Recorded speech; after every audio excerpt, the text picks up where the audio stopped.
Ijodiy uchrashuvlar.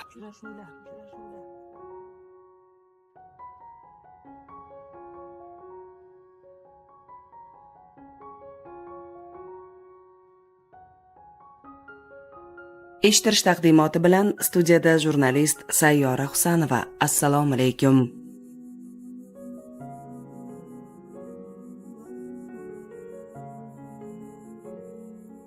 Iste'dodlari bisyor o'zbek zamina ne buyuk insonlarni voyaga yetkazib, ularning umri, kasb-kori, el yurtiga bo'lgan cheksiz mehr muhabbati ila xalqimizning ma'naviy hayoti, dunyo qarashini yuksaltirishga baxshida bo'lib o'tdi desak, mubolag'a bo'lmas. Ular orasida So'lim vodiyning gullar yurti bo'lmish Namangan viloyati ijodkorlarining o'rni alohida. Shaksiz namanganliklar bugun ana shunday el farzandi bo'la olgan hamyurtlari bilan behad faxrlanib, ular bosib o'tgan yo'ldan ibrat olib yashaydilar. Boborahim Mashrab, Chustiy, Usmon Nosir, Zafar Diyor, Habib Sa'dulla. Bu nomlar ketma-ketligini uzoq davom ettirsa bo'ladi. Zero ularning har biri bugun mavjud milliy adabiyot, she'riyatimiz rivojida muhim o'rin tutgan. Xabaringiz bor, 8-12 fevral kunlari xizmat safari bilan Namanganga bordim va u yerning ajoyib insonlari, iste'dodli ijodkorlari bilan uchrashib, hamsuhbat bo'ldim. Hamda bir nechta eshittirishlarim uchun mazmunli, siz azizlarga albatta qiziqarli bo'ladigan ovozli yozuvlar bilan qaytdim. So'zim avvalida o'zbek adabiyotining Namangan zaminida yashab ijod etgan yorqin vakillarini yodga olganimdan, bugungi ijodiy uchrashuvlar aynan adabiyot ahllaridan biri bo'lishini anglagandirsiz. Namangan shahri markazida joylashgan Bobur bog'idan o'tib, yo'lim Respublika Yozuvchilar uyushmasi Namangan viloyati bo'limi tomon yurib borar ekanman. Eng avvalo meni Boborahim Mashrabning nafis ishlangan haykali qarshi oldi. Uning bilan bir maydonda biroz avval nomlari aytilgan va yana boshqa qator shoir va yozuvchilarning siymolari aks etgan haykaltaroshlik namunalarini o'z bag'riga olgan Adiblar xiyoboni bo'ylab Ma'naviyat maskanida joylashgan Yozuvchilar uyushmasi viloyat bo'limiga yetdim. U yerda meni iste'dodli yosh ijodkor ukamiz Jahongir Namozov hamda uning ustozi, yetakchi mutaxassis shoira Ruqiya G'oziyeva samimiyat ila kutib olishdi. 5-10 daqiqa tanishuvdan so'ng maqsadimni bilgan Ruqiya opa o'ta kamtarinlik bilan men nima ham deya olardim, gapga yo'qman deganlariga, opajon, hech qisi yo'q, hali shunaqangi chiroyli gapirasiz deya ovoz yozish qurilmasini sozlay ketdim. Suhbat esa albatta men kutgandan ham a'lo o'tdi. Hozir tinglab so'zlarim rost ekaniga amin bo'lasiz. Ruqiya opa, hormang. Salomat bo'ling. Xush kelibsiz bizni Namangan viloyatiga. Xushvaqt bo'ling. Ruqiya opa, mana yurtimizni har bir viloyatini o'ziga yarasha bir adabiy muhiti bor, o'ziga yarasha bir ijodkorlik o'rni bor-da, va har bir viloyatimizni bir-biridan yuksak, bir-biridan iste'dodi bir ko'zga ko'rinarli bo'lgan ijodkorlari o'tgan va bugungi kunda ularga munosib izdoshlar mana siz kabi ijod qilib kelyapsizlar. Va siz mana shunday bir ajoyib Namangan viloyatini, Namanganning adabiy muhitida shakllangan, unib o'sgan yaxshi ijodkor sifatida bugun mana siz bilan suhbatlashayotgan ekanmiz. Keling, o'zingiz haqingizda oldin tinglovchilarimizga qisqacha tanishtirsak.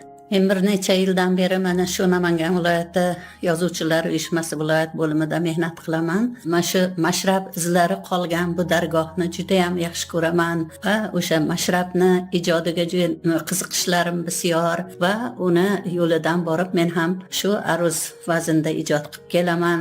Bizni viloyatimizda aruz yo'nalishiga dohil juda ham ko'p ijodkorlarimiz istiqomat qiladi, shu yerda ishlaydi va biz mana shu muhitda katta bo'lib, mana shu dargohga qadam qo'yib, ustoz ijodkorlardan saboqlar olib, ayni damlarda o'zimiz ham mana shu bugungi kunda viloyatimizdan chiqib kelayotgan ko'pgina yosh ijodkorlarga saboq berib kelyapmiz. Ruqiya opa, mana sizni ikki tilda ijod qiladigan shoira deyishdi va ham bo'lsa aruz vaznida. Bu she'riyatning eng murakkab yo'nalishida aruz vaznida Navoiy bobolarimiz mana asli namanganlik bo'lgan Mashrab bobomiz qanaqa chiroyli o'sha g'azallar bitishgan va demak siz ham ularga bemalol aytishimiz mumkin munosib izdoshsiz. Mashrab deganda Mashrab bir xotiralari tirilgandek bo'ladi xayolimda. Aruz vazn bilan ijodga kirib kelganim uchun men har bir Navoiyni ham, mana shu Bobirlarni ham, Mashrabni ham juda ham g'azallarini sevib mutolaa qilamanki, har birida bir olam, mana shu yurtga muhabbat, yurtga sadoqat, mana shu ijodga bo'lgan bir ishtiyoqlarni ularni ruhidan quvvat olib ijod qilishga harakat qilaman va shu yo'nalishda mana necha yildan beri Aruzda, barmoq vaznda ham ijod qilib, o'zimni ilmlarimni yoshlarga ham berishga harakat qilyapman. Juda ham yaxshi. Ruqiya opa, keling so'z isboti bilan bo'lsin. Albatta qo'shiqchidan bir juft qo'shiq so'ralganidek, sizdan bir g'azal eshitamiz unda o'z qalamingizga mansub bizga o'qib bersangiz. Bo'lmasa bir shiru shakardan boshlaylik-da. Marhamat. Qil marhamatlar ey sanam, bir suyi koshonam, lutf agar sen qilcha qilsang, manbatu parvonayam.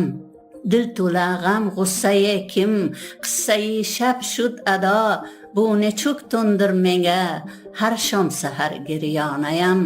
Qilding yo'lingda ko'p gado, holam zabun yor kundavo, ikki gulshan bog'aro, tu jonu man janonayam. Ol senga bu jonim fido, yak xush tabassum kun bajo, aylar xayola iltijo, az mardumi hayronayam. Ya rahmat. Ruqiya opa, sizda bu ijodkorlik, qalam tebratish qay paytdan boshlangan? Umuman nimalar sabab bo'lgan? Shu bolalikdan, ko'plarda o'zi shoirlik bu bolalikdan boshlanadi. İlk to'rtliklar ham beg'ubor, bir samimiy bolalarcha yozilgan satrlar bo'ladi. Sizda ham shunday bo'lganmi? Albatta, maktab chog'larimda ustozlar darslarga kirganda ularni bir o'qiyotgan she'rlaridan, g'azallaridan shunaqa bir ko'nglim taskin topgandek bo'lardi-da va shu adabiyot faniga, she'riyatga bo'lgan ishtiyoq sekin-sekin bolalik davridayoq o'zi tug'ildi va Navoiy bobolarimizni men tojik tilida o'qiganim uchun boshda Abdurahmoni Jomiylarni, Lohutiylarni, Hofiz Sheroziylarni g'azallarini eshitganimda bir suvdek oqib ketayotgandek xayolimda bir nimalar jilvalanardi-da, ularni yod olish va ustozlarni o'gitlariga quloq solish davomida she'riyatga bir ishtiyoq paydo bo'ldiki, ana shu ishtiyoq mana hozirgacha alangalanib, o'zimni ijodimda ham, ustozlarni bir menga berayotgan taskinlarida ham ana shu o'zini isbotlarini topdi deb o'ylayman. Ruqiya opa, umuman she'riyatga hamma har xil o'sha ta'rif beradi, lekin eng ko'p uchraydigan ta'rif bu she'riyat qismat, she'riyat taqdir degan o'sha ta'riflarni eshitamiz. Bunga siz qanchalik qo'shilasiz? Siz ham shu fikrdamisiz yoki o'zingizni bir fikr, e'tiroflaringiz bormi? Taqdir deganingiz to'g'ri, she'riyat asli bu kasb emas deyshadi.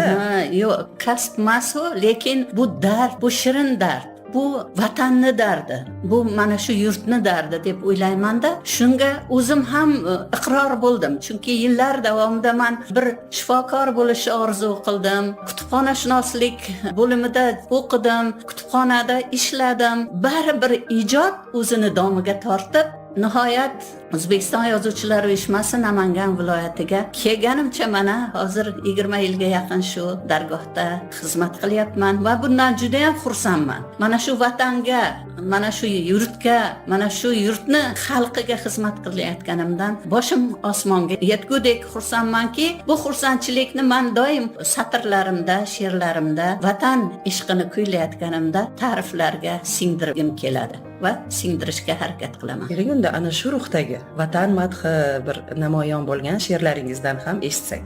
Rahmat. Bu mehring toqida haddim, vatan jonimda bordirsan. Kamon bo'lmas adil qaddim, vatan jonimda bordirsan. Manimdirsan, tanimdirsan, o'zing jonim qadardirsan. G'ururim matlabim ahdim, vatan jonimda bordirsan. Bu obro' e'tibor qadring, xayolim vasfida mangu, qilay elga mudom taqdim, vatan jonimda bordirsan. Ey yashang. Shoirlar bor, turli mavzularda she'r bitadi. Shoirlar bor, o'sha ko'proq masalan g'am, anduh, holatlarini, kayfiyatini sezamiz. Shoirlar bor, ko'tarinki kayfiyat, hayotga bo'lgan bu muhabbati, o'sha yashashga bo'lgan ishtiyoqini tarannum etadi. Siz o'zingizni qaysi kayfiyatdagi shoirman deb ayta olasiz? Iloji boricha ko'plab yoshlar kelsa ham aytamanda, pessimistik ruhdan chiqish kerak. Ijodda ham, hayotda ham. Chunki odam yorug' nigohlar bilan qarasa, bu hayot juda ham chiroyli. Bu hayot insonga yashash uchun berilgan, yaxshi yashash uchun berilgan hayot deb o'ylayman-da. Ko'pincha men shu qo'shiq bob, chiroyli satrlarni topib yozgim kelaveradi va shunga harakat qilaman va shuning uchun bir aruzda ham bir yangiliklar kiritgim keladi. Aruzda ham shunaqa bir chiroyli satrlarni topib ishlatgim keladi. Mana o'sha qo'shiq bo'lishga monand dedingiz. Demak, agar sezilishim noto'g'ri bo'lmasa, satrlaringiz, she'rlaringiz qo'shiq bo'lgan, to'g'rimi? Qaysi san'atkorlar sizni she'rlaringiz bilan qo'shiq kuylashgan?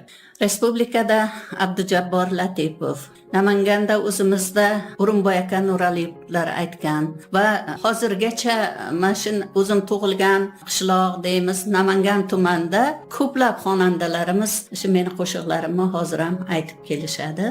Yoshlar ham bugungi kunda shu qo'shiqlarga qiziqayotgandan xursandman. Chunki shoirni shoir qiladigan o'zini chiroyli rutbalarda bitilgan satrlari bo'ladi deb o'ylayman. Demak, sizning satrlaringiz, sizning she'rlaringiz ham ohangi bor she'rlar deb bemalol ayta olamiz-a? Chunki ohangi yo'q satrlar qo'shiqqa aylanmaydi-da. Nima deysiz? Albatta, ohang bilan tug'ilgan. O'zim ham qo'shiqqa juda ham ishqibozman va qo'shiqlarni yaxshi ko'raman. Qo'shiq yangrayotganda men ham o'shalar bilan barobar aytishga dilimdan qanaqadir bir jo'shqinlik sezaman-da, xirgoyi qilaman. Shuning uchun bilmadim, bir aruzda yo bir aruzga menga bir ishtiyoq kuchliligigami satrlarni o'sha qo'shiqlarga mos qilib yozishga ham harakat qilaman. Mana sizga o'sha shoira sifatida o'sha ijod qilish vaqtining ahamiyati bormi yoki u vaqt tanlamaydimi? Vaqt, imkon, sharoit tanlamaydimi, tanlaydimi sizningcha she'r yozish? Ijodkorga kayfiyat aslida juda muhim deb o'ylayman. Kayfiyatim yaxshi bo'lsa, bir mumtoz qo'shiqlarni eshitsam, ilhom o'zi quyilib keladi. Vaqt ham, imkoniyat ham tanlab o'tirmaydi. Tanlab o'tirmaydi, ha. U xoh tunda deysizmi, xoh kunda deysizmi, sizga bir ruh kelsa bas, ilhom ruhi shundan she'r albatta tug'iladi, yaxshi she'rlar tug'iladi. Ruqiya opa, mana she'riyat olamida 30 yildan oshibdi qalam tebratayotganingizga. Demak, mana yozgan satrlaringiz ham talaygina yig'ilib qolgan va ularning asosida masalan qator kitoblar ham chop ettirganingiz bu aniq. Keling ana shu kitoblar haqida. Ha, albatta, ijodkor shu ijodlarini xalqqa ulash uchun kitob chiqaradi. Men ham shularning qatorida 1995-yilda Ko'zlarimdan sog'inchlar yog'ar degan she'riy kitobimni chiqarganman. Birinchisi va ikkinchisi Yolg'on yupanch 2003-yilda mana shu o'zimiz viloyatdagi nashriyotda Nasriy kitobimni chiqarganman. Keyin 2021-yilda Mujda, ya'ni devonimni chiqarishga ulgurdim. Nasib bo'lsa harakatdamiz. Undan tashqari bayozlarda, jamoat to'plamlarida ham talaygina she'rlarim chiqqan va bundan xalqim, ijod muxlislarimiz foydalangandan men juda ham xursandman. 2013-yilda Nigohimga yashiray degan she'rlar to'plami ham nashrdan chiqqan. Shularning ichida qo'shiqsevar do'stlarimiz, mana bastakorlar olib, ular o'shalarning ichidagi yozgan g'azallarimdan, she'rlarimdan qo'shiq qilishdi va hozirgi kunlarda ham o'sha qo'shiqlar mana shu xalqqa yoqib manzur bo'lib kelmoqda. Bugun siz o'zingizni o'sha ijodiy faoliyatingiz bilan bir qatorda, ya'ni o'sha uyg'un holatda Yozuvchilar uyushmasi Namangan viloyati bo'limida yetakchi mutaxassis sifatida faoliyat yuritayotgan ekansiz. Demak, Namanganning adabiy muhiti, bugungi kundagi o'sha yangiliklaridan bevosita boxabarsiz va ishtirokchi ijodkor sifatida faolsiz. Keling, mana shu faoliyatingiz haqida ham eshitsak o'zingizdan. Namangan adabiy muhiti juda ham bizda ham baquvvat muhit deb o'ylayman. Bugungi kunda O'zbekiston Yozuvchilar uyushmasi a'zolarimiz hozir 44 tadan iborat. Har bir shu uyushma a'zolarini qilayotgan ijodidan boxabarman. Shularning ichida mana O'zbekiston Yozuvchilar uyushmasi a'zolari Isoqjon Nishonov, Boqim Mirzo Umurzoqov, Rustamjon aka Ummatovlarni ijodi bugungi kunda nafaqat O'zbekistonda, nafaqat bu viloyatda, chet ellarda ham butun e'tirof etilmoqda. Shu kunlarda shu Isoqjon Nishonov Afg'on shamoli epopoyasini yaratdiki, o'sha epopeya ortidan hozir bugungi kunda Amerikada yuribdilar. Kitob taqdimotlarini o'tkazilyapti o'sha yerda. Har kun bizga xabar jo'natyaptilar. Men juda ham xursand bo'lib ketaman-da shunaqa holatlarni ko'rsam. O'zimizdagi mana bizni viloyatda ijodkorlari ham butun jahon bo'ylab shu chiqayotganidan mamnunman. Mana yoshlarimizdan mana Jahongir Namozov bu ham tarjimalar qilyapti ingliz tillariga. Butun shoirlarimizni, ijodkorlarimizni o'sha jahonga chiqishiga bu ham yordam beryapti. Men bundan juda ham xursandman. Yaxshi, demak mana shunday bir ko'tarinki, jo'shqin bir kayfiyatda viloyat bo'limida ham mehnat jabhalari gullayapti, yashnayapti va biz siz bilan yana o'sha o'zbek adabiyoti, ayniqsa o'sha bobo kalonlarimizni bir hayot ijodiga nazar solgan holatda aytishimiz mumkinki, mana shunday bir muhim haftalikda siz bilan uchrashuvimiz to'g'ri kelib qoldi-da. Mana 9-fevral Navoiy bobomizni tavallud kunlari, 14-fevral Bobur bobomizni tug'ilgan kunlari, Zahiriddin Muhammad Bobur. Bu kunlar, ya'ni mana shu bir haftalik har yili juda ham chiroyli an'anaga aylangan yurtimiz bo'ylab bir-biridan go'zal tadbirlar, ma'naviy o'sha uchrashuvlar, suhbatlar bo'lib o'tadi va sizning mana shu faoliyat yuritayotgan bo'limda ham bu masalada juda ko'plab ishlar amalga oshirilgani haqida bilamiz, eshitdik. Keling shu haqda o'zingizdan eshitamiz. Mana Hazrat Mir Alisher Navoiyni 585 yilligi bo'lib o'tdi. Mana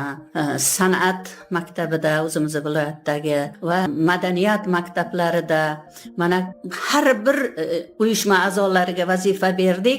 Hozir 20 tadan ko'p a'zolarimiz o'zlari istiqomat qilayotgan qishloqlarda, tumanlarda, har bir maktablarda bo'lib o'tdi. Men juda ham xursand bo'ldim. Ko'tarinki ruhda o'tdi-da mana. Endi bugun erta mana bo'ladigan Bobur hazratlarini 543 yilligini ham mana shunaqa bir ko'tarinki ruhda o'tkazishga hozir bugungi kunlarda tayyorgarliklar, hozirliklar bo'lib turibdi. Qarang, mana siz shoirasiz-da, hayotni, borliqqa, umuman har kungi bir siz yashayotgan umrni bir boshqacha nazar bilan, boshqacha bir qalb bilan ko'rasiz, his qilasiz va ana shu his qilganlaringizni satrlarda aks ettirasiz. Ayni shu kunlarda sizga ilhom berayotgan bir jihatlar, voqealar, mavzular nimalarda namoyon bo'lyapti-yu va mana shu kayfiyatda yaqin shu kunlarda yangi bir satrlar yozildimi? Agar mumkin bo'lsa o'qib bersangiz. Ha, kayfiyat yaxshi, chunki mana Navoiy hazratlarini har bir misrasi qo'shiq bo'lgan deb o'ylayman-da. Shundan biz mana joylarda bo'ldik, o'tkazildi tadbirlar. Maqom qo'shiqlarini men yaxshi ko'raman. Maqom qo'shiqlardagi bir sehr bor deb o'ylayman-da. Ana shu sehrga oshno bo'lib, men ham o'shalarga bir qo'shiqlarni tinglagan jarayonlarimda satrlar qo'yilib kelardi, faqat bu tojik tilida. Marhamat, bajonidil eshitamiz. Sozi xushnavoyi dil, ham manzil dilbar vatan, shukri xudat najotam, nes daryot digar vatan. Gufti mehribon farzand, doda maqsudi koram, misli modari g'amxor, girifta xabar vatan. Gudozi in diyori va bog'i bihisht monand, harchand kam as binavsam ki daston qadar vatan. Payom asrori az ishq yofta murodi umrash, khayol g'am hech nadorat tu boshi agar vatan. Bu vatan ta'rifi to'g'risida bo'ldi, farsiy tilda yozganman. Chunki Navoiy bobomiz ham farsiy tilni mukammal bilib, farsiy tildan ijodni boshlaganlar va ana shu har bir g'azallarni ichidagi farsiy zabon so'zlari o'sha yo'nalishda bir ijod qilib harakat qilishdan to'xtatmaydi va bu satrlarda ham ana shu vatan ishtiyoqi, vatanni sevish, vatanni ardoqlash degan misralar meni jon-jonimdan bir g'azal bo'lib to'kilib kelayotganidan juda ham xursandman. Ikki tilda ijod qiladigan shoirlar bu sanoqli-da. Menimcha har zamonda ham shunaqa bo'lgan va siz o'sha ham turkiy, ya'ni o'zbek tilida, tojik tilida, farsiy tilida ijod qiladigan bir shoira sifatida aytingchi, siz o'zbek tili bilan tojik tilida she'r yozish imkoniyatlarini qanchalar his qilasiz? Bir xilmi? O'sha so'z tanlash, ifodalash, masalan, birida boshqacha, ikkinchisida biroz boshqacharoqmi yoki bir xil ijod qilasizmi? Ikki tilda ham. Mana men O'zbekiston farzandiman. Shu yurt meni sevib, farzandim deb ardoqlab voyaga yetkazdi. O'zbek tilini ham, tojik tilini ham men bir xilda ko'raman. O'zbek tilida qay bir navo, qay bir so'z meni hali e'tiroflar bilan o'zini domiga tortsa, tojik tilida ham shundoq so'z bilan domiga tortadiki, men iloji boricha shu ikki tilni ham bir xilda olib borishga harakat qilaman va ikki til ham men uchun ona tilimdek aziz, ota tilimdek muqaddas. Demak, siz baxtli ijodkorsiz. Albatta. Boshqalar bittagina tilda ijod qilayotgan bir paytda siz ikki tilda baravar chiroyli ijod qilib kelyapsiz. Bu borada biz sizga faqatgina omad yor bo'lsin deymiz. Ilhom buloqlari qaynasa qaynasinki, aslo to'xtamasin va mana shunday ikki tilda aytilganda ham xolis ko'ngillarga, o'quvchi qalblarga bir tushunarli bo'lgan satrlarni bitishda sizga faqatgina kuch-quvvat tilab qolamiz, Ruqiya opa. Suhbatimiz oxirida dil so'zlaringiz bo'lsa eshitamiz. Mana shu ijod judayam Xudo bergan ilhom jarayoni deb o'ylayman. Mana shu borada barcha ijodkorlarga, yurtdoshlarimizga hamisha sog'lik, omonlik, yurtimizni tinchligini tilab qolaman. Mana shu tinch zamonda, tinch yurtda havas qilib, yurakdan jo'shib, mana shu elga, xalqqa o'zimizni ijodimiz bilan minnatdorchiligimizni bildiramiz va shu jabhalarda xizmat qilayotgan barcha ijodkorlarimizga ham sog'lik, salomatlik, sizlarning ishlaringizda ham omad tilayman. Hech qachon charchamani. Rahmat, sog' bo'ling. Yaxshi ijodkor bilan tabiiyki yaxshi suhbat bo'ladi. Har so'zida o'z yurti, ijodkorlik taqdiri. Bu yo'lda unga ustoz yetuk insonlarga chuqur hurmat va mas'uliyat namoyon bo'lgan shoira Ruqiya G'oziyeva bilan o'tgan suhbatdan ko'nglim adabiyot va she'riyat ruhiyla yana bir qadar yuksalganday bo'ldi. Shu kayfiyat va yorug' hislar ila yaxshi ustozning munosib shogirdi Ruqiya opa suhbat davomida alohida ta'kidlagan yosh umidli shoir tarjimon Jahongir Namozov bilan ham suhbatlashdim. Faqat u haqda kelgusi eshittirishlarimizda to'xtalamiz.